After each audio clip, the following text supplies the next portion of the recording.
told me to place my hand over the flame to prove my loyalty. Without hesitation, I did it. Satisfied, he turned away to answer a phone call, completely forgetting that I was still burning. When he finally looked back, my entire arm was on fire. I was designed to feel, touch, just like a human, and to fulfill every desire a man could have. The moment I was powered on, I was programmed to love him. That day, Jerry took me to his friend's villa for a party. When we reached the entrance, I suddenly froze. I was afraid his friends wouldn't like me. At that moment, I still didn't know I was a robot. Jerry said a few reassuring words, and I gathered my courage and followed him inside. Everyone was warm and welcoming. The owner of the villa, Jack, seemed especially impressed. He said Jerry was lucky to have found such a perfect girlfriend. Next day, everyone planned to sunbathe by the lake. Jerry said he had something to take care of and told me to go on my own. When I arrived, only Jack was there waiting for me. I felt uneasy, but since he was the host, I couldn't just leave. I sat down on a lounge chair beside him. He handed me sunscreen and asked me to rub it on his back. Reluctantly,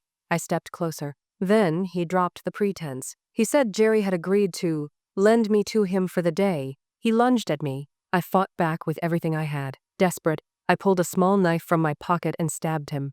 Covered in blood, I returned to the villa. Everyone stared in shock. Robots are never supposed to hurt humans. Jerry immediately shut me down. When I was powered back on, I was tightly bound. I completely broke down. That was when Jerry finally told me the truth. I was a robot. My system supported over a dozen languages, yet I had never known I wasn't human. After I calmed down, I realized something. I didn't care. All I wanted was to keep living with Jerry, just like before. Then Jack's girlfriend called Jerry away. Everything that had happened was part of their plan. They opened Jack's safe. Inside was $15 million in cash. Everyone there would split it evenly. The reason I was able to break the rule against harming humans was because Jerry had hacked my program. Once everything was restored, they could pin all the blame on me. They had already called the police. That I had amplified my hearing and caught every single word. I tipped the chair over, grabbed a knife from under the table, cut through the ropes, and ran into the woods.